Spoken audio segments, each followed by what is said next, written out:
November 12, 1944, Camp Clinton, Mississippi. Anneliese Kuhn stood in the mess hall line with 43 other German women prisoners, her stomach tight with anxiety. They had been captured 3 weeks earlier in France as Allied forces swept through territories the Wehrmacht had held for years. The journey across the Atlantic had been long and uncertain, filled with whispered fears about what Americans did to their prisoners. Everything the Reich had taught them suggested they should expect cruelty, starvation, perhaps even execution. What happened next would shatter everything Anneliese thought she knew about her enemies. The American soldier behind the serving counter, a heavy-set man with kind eyes and flour dusting his uniform, smiled at her. Not the cold, mocking smile of a victor over the vanquished, but something warm and genuine that made Anneliese instinctively step back. He gestured to the plates stacked beside him, each one laden with food that made her breath catch in her throat. Before we discover what was on those plates that made 44 German prisoners question everything they had been taught about America, tell us where you're watching from in the comments below. The plate the cook handed to Anneliese held more food than she had seen in a single serving since before the war began. A thick oval of seasoned ground beef swimming in rich brown gravy, a mound of creamy mashed potatoes with a pat of real butter melting into a golden pool, bright green peas glistening with moisture, soft white bread with another portion of butter, and in a small bowl on the side, what appeared to be apple cobbler topped with cream. Anneliese stared at the plate, her hands trembling as she accepted its weight. Behind her, she heard Hildegard Reimann, a nurse from Kiel, gasp audibly. Young Irmgard Wolf, barely 20 years old, whispered in German, "Is this real? Are they mocking us?" The cook didn't speak German, but he seemed to understand their shock. He pointed to a long table where other prisoners were already seated, their own plates before them, most untouched as the women stared in disbelief. "Salisbury steak," he said slowly, gesturing to the meat. "Dinner. You eat." Anneliese carried her plate to the table and sat beside Elfriede Bauer, a communications specialist from Lübeck who at 28 was among the oldest prisoners. Frieda's face was carefully neutral, her eyes scanning the food with the wariness of someone expecting a trap. "They want us strong for labor," she murmured in German, "or perhaps they're fattening us before something worse."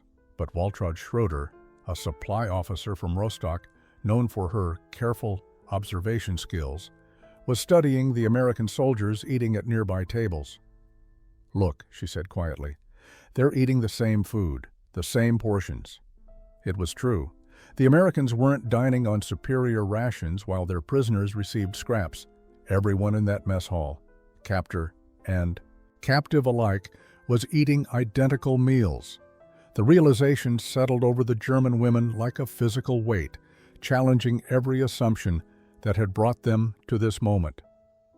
The story of how 44 German women came to sit before plates of Salisbury steak in a Mississippi prison camp begins 3 weeks earlier in the chaos of retreating German forces across France.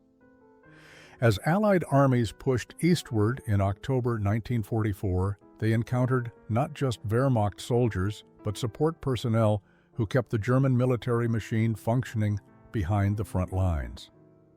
Anneliese Kuhn had been operating a radio communication post outside Strasbourg when American forces overran their position. She remembered the moment with crystalline clarity, the sudden appearance of American tanks, the shouted orders in English she barely understood, the deliberate destruction of her radio equipment, and then the long march to a temporary holding facility with dozens of other women in various German auxiliary uniforms. The women represented different branches and specialties of the German war effort. Hildegard Reimann had been working in a field hospital, tending to wounded soldiers with supplies that grew scarcer each month. Irmgard Wolf had maintained personnel records at a regional headquarters, her careful handwriting filling ledger after ledger, with transfers, casualties, and promotions that now meant nothing. Elfriede Bauer had coordinated encrypted communications between units, privy to information she now realized had chronicled a losing war. Waltraud Schroeder had managed supply requisitions, watching as the requests she received grew more desperate while the materials available to fill them dwindled to almost nothing. None of them had fired a weapon. None had been combatants in the traditional sense. Yet here they were, prisoners of war, being transported across an ocean to a country most had never expected to see, except perhaps as conquerors in some imagined future German victory. The Atlantic crossing had been uncomfortable but not brutal. They were kept in cramped quarters below deck, but they were given adequate food and water. No one struck them. No one violated them. This absence of cruelty was itself confusing, so different from the stories they had been told about American barbarism and disregard for civilized conduct. The train journey from the East Coast port to Mississippi took 3 days. Through the windows of their guarded transport car, the German women watched America pass by in a blur of images that contradicted everything their propaganda had taught them. They saw cities intact and thriving, not the struggling, depression-ravaged landscape they expected. They saw farmland abundant with autumn harvest, not the resource-depleted wasteland described in Reich newspapers. They saw people going about ordinary lives, shopping, working, seemingly untouched by the war that had devastated Europe.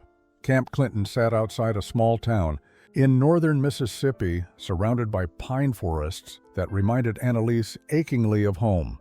The facility had been constructed rapidly to house the unexpected influx of female prisoners. Unlike the large camps holding thousands of male German and Italian POWs scattered across America, this compound was modest, designed for fewer than 60 women. When they arrived on November 11, 1944, tired and uncertain, none of them could have imagined that within 24 hours, a simple dinner would begin to dismantle everything they thought they knew about their enemies and themselves. That first dinner at Camp Clinton became a moment frozen in time for every woman who experienced it. Annalise would later describe it as the beginning of her real education about America, more powerful than any propaganda film or political speech could ever be. The meat itself was a revelation. In Germany, even before the war, ground beef formed into steaks and covered in gravy was a luxury reserved for special occasions. By 1944, most German civilians were lucky to see meat once a week, and what they did receive was often questionable in quality and meager in quantity. Yet here was a portion that would have fed an entire German family, served to enemy prisoners on an ordinary Tuesday evening.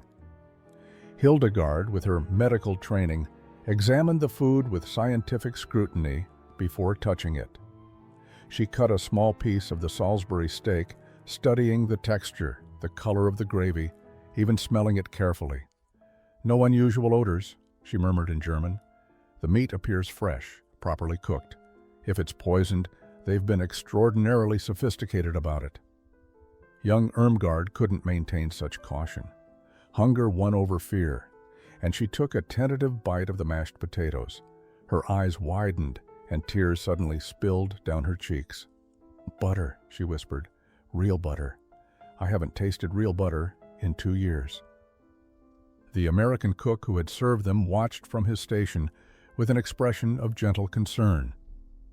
Sergeant Thomas Mitchell was a 42-year-old career Army man from Georgia who had requested assignment to food service after his son was killed at Normandy.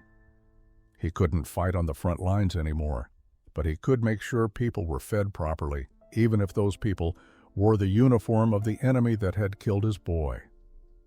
He walked over to the table where the German women sat in stunned silence, most plates still untouched. Through gestures and the few German words he had picked up from other prisoners, he communicated a simple message. Eat is good, no poison, every day, same food. Elfriede Bauer, ever the skeptic, responded in careful English, one of the few prisoners with any command of the language. Every day? This much food? Every day? Sergeant Mitchell nodded, smiling. Breakfast, lunch, dinner, Army regulations. You are prisoners, yes, but Geneva Convention says we feed you same as our soldiers, same food, same amount. The concept was so foreign to their experience that several women simply couldn't process it. In Germany, the idea of feeding prisoners the same rations as your own troops would have been considered wasteful, even treasonous. Resources went to those who served the Reich most directly.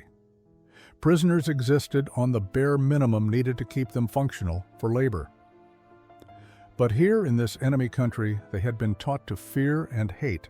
Someone had decided that even German prisoners deserved to eat like human beings. It was a small thing, just a meal. Yet in that moment, for Anneliese and many others, something fundamental began to shift in their understanding of who the real barbarians might have been. In the Germany that Anneliese remembered from her childhood in Bremen, Sunday dinner was sacred. After church, families would gather around tables laden with the week's best food: roasted meat, potatoes prepared with care, vegetables from the garden, and if times were good, a small dessert. Her mother would spend Saturday preparing, saving ration coupons, making sure that one day each week felt abundant and special. Sunday dinner represented more than sustenance. It symbolized family, prosperity, and the ordered rhythm of a civilized life. The other 6 days might involve simpler fare, stretching resources, making do with less. But Sunday was different. Sunday was when you remembered what plenty felt like. By the third day at Camp Clinton, the German women began to understand something that seemed impossible. Every day here was Sunday. Breakfast arrived with the same abundance as that first shocking dinner: scrambled eggs, thick slices of bacon, toast with butter and jam, hot coffee with real cream and sugar. Waltraud Schroeder, who had managed supply requisitions and knew exactly how scarce such items had become in Germany, calculated the resources being expended on their meals with growing disbelief. "Do you understand what this costs?" she asked the others. "The eggs alone, the butter, the coffee, the meat at every meal. This is more than German soldiers are receiving at the front." Lunch brought sandwiches made with actual sliced meat and cheese, accompanied by fruit that had been shipped from somewhere warm enough to still be growing such things in November. Dinner repeated the pattern of abundance: different meats each evening, always with vegetables, bread, and dessert. Irmgard, who had been thin and malnourished when she arrived, began to show color in her cheeks by the end of the first week. Hildegard, conducting informal medical observations of her fellow prisoners, noted that everyone was gaining weight, recovering from the deprivations of the final year of service in a military that could no longer adequately feed its own personnel. The American staff seemed to take the prisoners' improving health as a point of pride. Sergeant Mitchell would nod with satisfaction when he saw clean plates return to the kitchen. A young private named Daniel Foster, who helped serve meals, went out of his way to remember which prisoners preferred certain items, giving extra portions of vegetables to those who seemed to particularly enjoy them. This consistency of care began to create a cognitive dissonance that none of the German women could ignore. Everything they had been taught suggested that Americans were materialistic, wasteful, lacking in the discipline and sacrifice that characterized German superiority. Yet, here was a nation at war, expending precious resources to feed enemy prisoners not just adequately, but generously. Elfrida finally voiced what many were thinking during a quiet conversation in their barracks. "Either everything we were told about Americans was a lie," she said slowly, "or this is the most elaborate deception ever constructed. I'm beginning to suspect it's the former." The realization that they might have been deceived about something as fundamental as the character of their enemy opened the door to even more troubling questions about what else they had been wrong about. Language became the bridge that transformed meals from simple feeding rituals into opportunities for genuine human connection. Anneliese, with her schoolgirl English polished during years of mandatory language study, found herself increasingly positioned as an interpreter between the German prisoners and their American captors.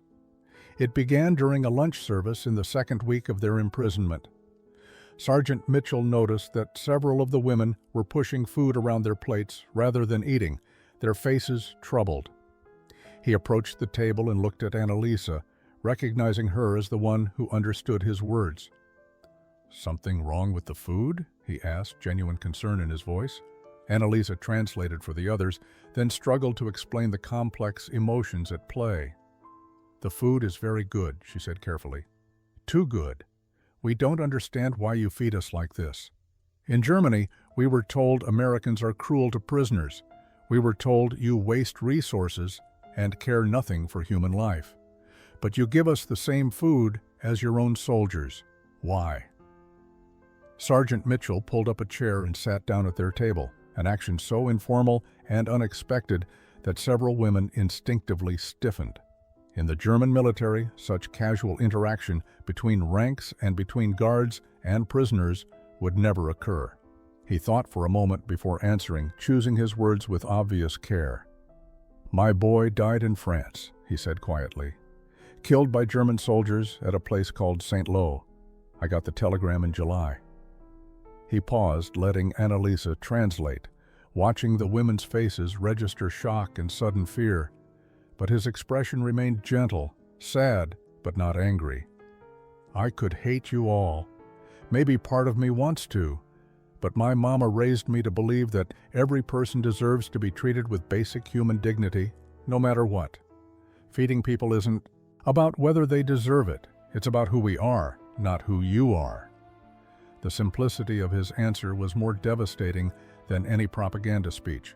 Hildegard, who understood some English, wiped tears from her eyes. Young Irmgard stared at Sergeant Mitchell with an expression of complete bewilderment, as though he had just revealed himself to be from another planet entirely. Annalisa translated his words carefully, and the table fell silent. Finally, Waltraud spoke in German, asking Annalisa to translate. "We are sorry about your son. We are sorry for all of it." The conversations expanded from there. Private Foster, who served meals with unfailing cheerfulness, began teaching the women English words for different foods.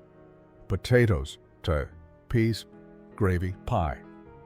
The women would repeat the words, their German accents mangling the pronunciation in ways that made everyone laugh, breaking tension that had seemed unbreakable just days before.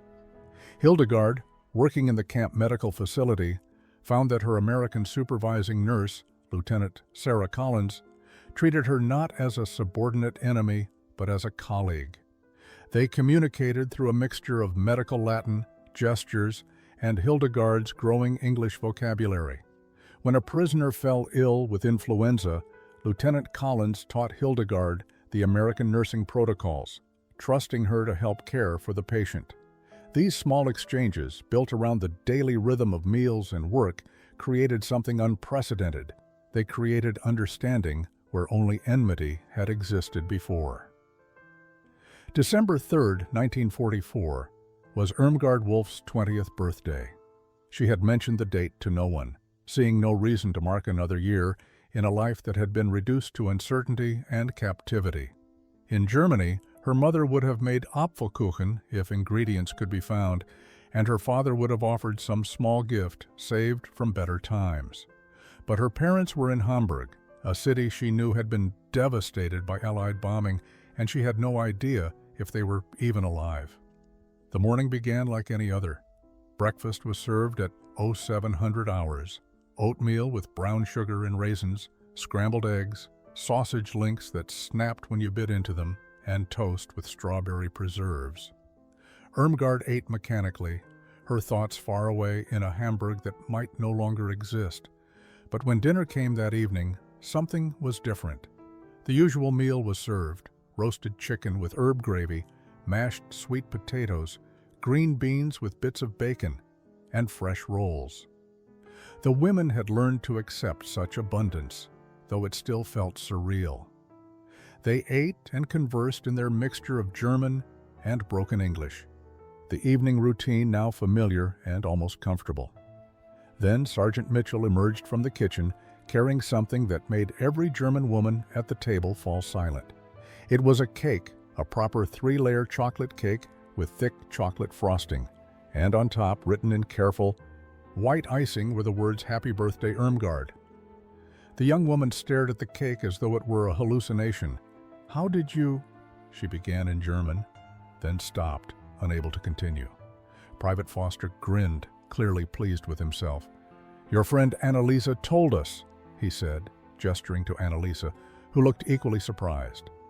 She had mentioned Irmgard's birthday in passing during an English lesson, never imagining anyone would remember or care.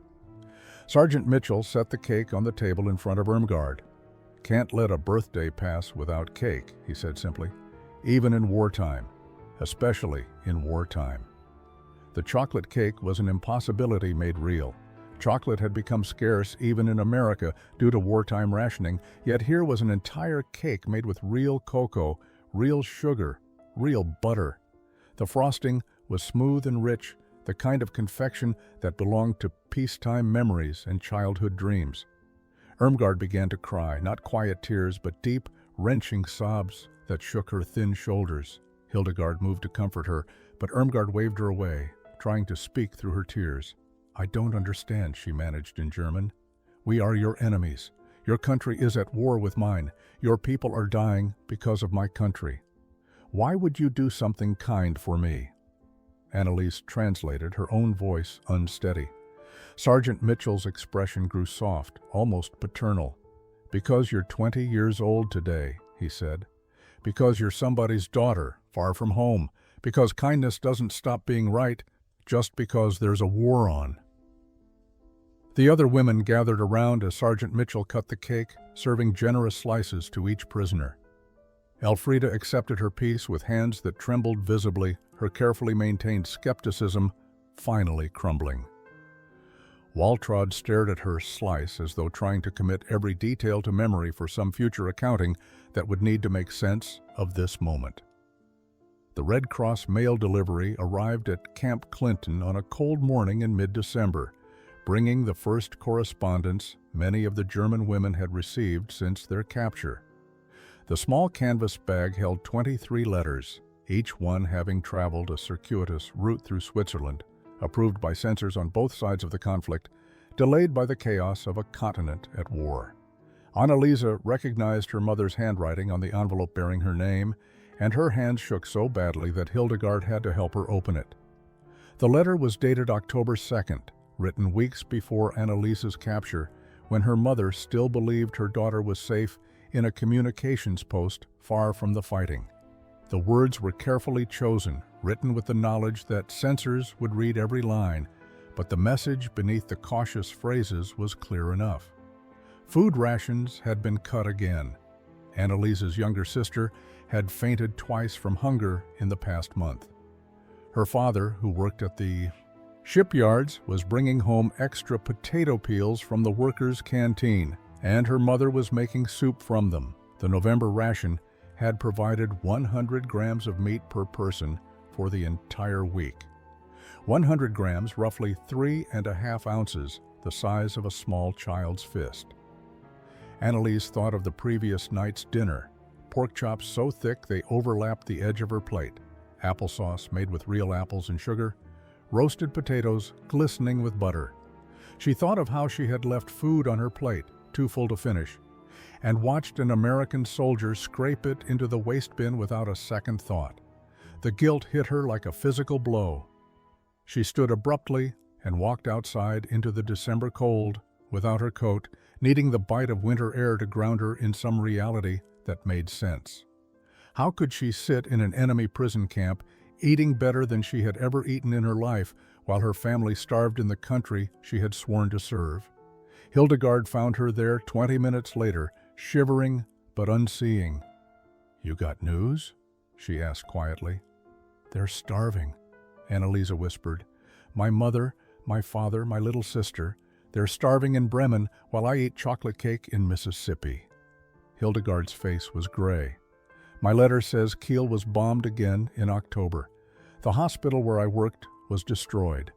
My supervisor, Frau Dr. Schneider, who taught me everything I know about nursing, was killed. 17 patients died, and here I am, safe and well-fed, learning American nursing techniques from Lieutenant Collins.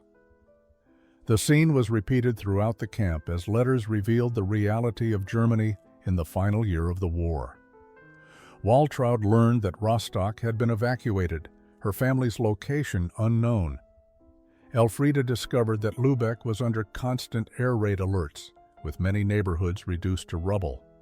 Those who received no letters at all faced perhaps the worst torture, not knowing if their families were alive or dead, hungry or homeless, safe or suffering. That evening, when dinner was served, roast beef with Yorkshire pudding and carrots glazed with honey, many of the women couldn't eat. They sat before plates of abundance, while images of their starving families haunted every bite. Sergeant Mitchell noticed immediately. He said nothing, but his expression showed he understood. There was no comfort he could offer that wouldn't ring hollow in the face of such impossible moral complexity. The solution to their guilt came not from denial, but from engagement. If they couldn't stop eating the abundant meals, if they couldn't send their portions home to hungry families, then perhaps they could transform their shame into something productive. It began with a simple request from Waltraud during a breakfast service in early January 1945. "Sergeant Mitchell," she said in her improving English, "may we help in the kitchen? We would like to learn and also to work. Sitting and being fed like children makes us feel," she searched for the word, "useless." The sergeant considered the request carefully. Allowing enemy prisoners into the kitchen meant giving them access to knives, to potential means of sabotage, to the heart of the camp's daily operations. But he had watched these women over the past 2 months, had seen their transformation from wary, hostile captives to something more complicated and human. "Let me talk to the captain," he said. Within a week, a rotating group of German women were working in the kitchen under supervision, learning American cooking techniques while sharing their own culinary traditions. The exchange became a cultural education that went far beyond simple recipes. Annalise discovered that American cooking relied heavily on measurements and precision, everything calculated in cups and tablespoons, while German cooking often depended on feel and experience. A handful of this, enough of that. She taught Sergeant Mitchell how to make proper Bratkartoffeln, the German fried potatoes that required patience and the right touch to achieve crispy edges and soft centers. He taught her how to make Southern biscuits, a revelation of flour, shortening, and buttermilk that produced something entirely different from German bread. Hildegard, with her medical precision, excelled at baking. She absorbed the science of American cake making, learning how different leavening agents worked, why certain ingredients needed to be at room temperature, the chemistry behind the perfect rise. In exchange, she taught the American cooks how to make Stollen, the German Christmas bread dense with dried fruit and nuts, though the wartime version had to substitute and improvise for ingredients that were unavailable. Young Irmgard found unexpected joy in the kitchen work. She had been a clerk pushing papers and filing documents, never imagining she had any domestic talents. But something about the rhythm of cooking, the way disparate ingredients became something greater than their parts, spoke to her. She learned to make American pies, mastering the flaky crust that had seemed like magic when she first tasted it. Her apple pie, made with a combination of American technique and a touch of German spice tradition, became popular enough that Sergeant Mitchell requested she make it twice a week. Waltraud shared recipes from her Baltic heritage, dishes that reflected Rostock's position on the northern coast. She taught the Americans how to prepare herring in ways they had never considered, how to make a proper fish soup that warmed you from the inside. Private Foster, initially skeptical of fish for breakfast, became a convert to her pickled herring on rye bread. The kitchen became neutral territory where nationality mattered less than skill and willingness to learn. Language barriers dissolved in the universal communication of cooking. A pinch of salt needed no translation. The smell of bread baking spoke to everyone. May 8, 1945. Victory in Europe Day arrived with church bells ringing across America and celebrations erupting in every town and city. At Camp Clinton, the news brought not jubilation but profound uncertainty for the 44 German women who had spent the past 6 months in American captivity. Captain Robert Morrison, the camp commander, called a General Assembly on May 15th to announce the official repatriation procedures. The women gathered in the mess hall, the same room where they had first encountered Salisbury steak, where birthday cake had been served, where chocolate in abundance had challenged everything they thought they knew about their enemies. The captain's announcement was straightforward. Transportation to displaced persons camps in Europe would be arranged within 3 weeks. From there, they would be processed and released to return to whatever remained of their homes in a defeated, occupied Germany. It was the news they had theoretically been waiting for since the day of their capture: freedom, the right to go home. But as Captain Morrison spoke, Annalise felt her chest tighten with an emotion she hadn't expected: reluctance. She looked around the room at faces that had become familiar over 6 months of shared meals, shared work, shared transformation. She thought of Sergeant Mitchell's patient kindness, of Private Foster's cheerful attempts to teach English through food vocabulary, of Lieutenant Collins' trust in Hildegard's nursing abilities. She thought of the kitchen where she had learned to make biscuits, of the dignity of being well fed every single day, of being treated like a human being rather than a defeated enemy. What would she return to in Bremen? Her family was alive according to the latest Red Cross letter, but they were living in the ruins of a bombed-out city, surviving on minimal rations, facing an uncertain future under Allied occupation. And beyond the practical concerns lay a deeper question: who was she now? Could the person she had become in this Mississippi prison camp survive in the Germany that had produced the horrors she now knew her country had committed? After the official announcement concluded, Annalise stood slowly. Her voice was steady when she spoke, first in German to her fellow prisoners, then in English for the American officers. "Captain Morrison, may I speak for some of us?" Permission was granted. Annalise looked at Hildegard, who nodded encouragement. She looked at young Irmgard, whose eyes were already filling with tears. She looked at Waltraud, whose expression was conflicted but understanding. Elfriede sat with her arms crossed, listening intently. "Some of us have been discussing our situation," Annalise began carefully. "We understand we have the right to return to Germany, but we wish to request something unusual. Some of us would like to explore the possibility of remaining in America, if such a thing is permitted under international law and your immigration regulations." The words hung in the air like an impossible declaration. Several American guards exchanged shocked glances. Captain Morrison's eyebrows rose in genuine surprise. "You're requesting to stay in the United States?" he asked, clearly wanting to ensure he had understood correctly, "rather than return home to your families and your country?" Hildegard stood to join Annalise. "Germany is not our home anymore," she said in her careful English. "The Germany we served, we discovered, was built on lies and horrors we never imagined. Here, we have been treated with more dignity as prisoners than we were ever shown as free citizens serving the Reich." 20 years after that unprecedented day, when German prisoners asked to remain with their former captors, Annalise Kuhn Foster stood in her kitchen in Jackson, Mississippi, preparing Sunday dinner for her family. The kitchen smelled of roasting chicken and baking biscuits, scents that had become as familiar to her as the Bremen of her childhood had once been. Her husband, Daniel Foster, the former private who had once served her meals across a cafeteria line, set the table while their 2 children, Margaret and Thomas, helped their mother arrange side dishes. On the counter sat a chocolate cake, made from the same recipe Sergeant Mitchell had used for Irmgard's 20th birthday all those years ago. The doorbell rang and Annalise smiled. Her Sunday dinners had become something of a tradition, gathering people whose lives had been changed by what happened at Camp Clinton. Hildegard arrived first, still in her nurse's uniform from the morning shift at Jackson Memorial Hospital, where she now served as head of the pediatric ward. She had never married, devoting her life instead to healing children. A calling, she said, was her way of adding good to a world her country had filled with so much evil.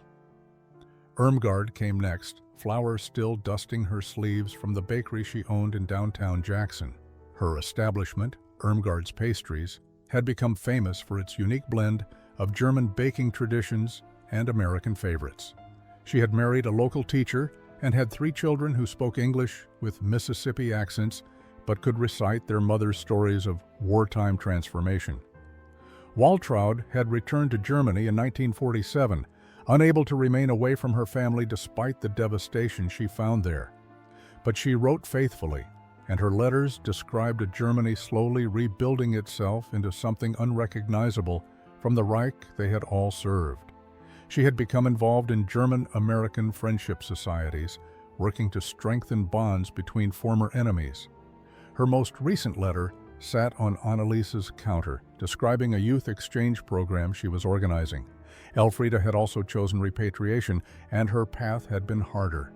She faced suspicion and hostility in Lübeck, accused of being corrupted by American influence, but she had persisted. Eventually finding work as a translator for the Allied occupation forces, using her language skills to help bridge the gap between conquerors and conquered. She too wrote regularly, and her letters spoke of slow progress toward reconciliation and healing. As they gathered around the table laden with food, the conversation inevitably turned to memories of Camp Clinton. "Do you remember that first Salisbury steak?" Hildegard asked, smiling at the recollection. "I was convinced it had to be poisoned. No one feeds their enemies like that." "That was the beginning," Annalise said softly. "The moment we started to understand that everything we had been taught was a lie. Not the big political lies about master races and living space, though those too. But the fundamental lie that our enemies were incapable of basic human decency." Young Margaret, now 14, asked a question she had posed many times before, always eager to hear the answer again. "Mama, what did the food really mean? Why was it so important?" Annalise considered her response carefully, as she always did. "Food is the most basic human need," she explained. "When someone feeds you well, they are saying you matter.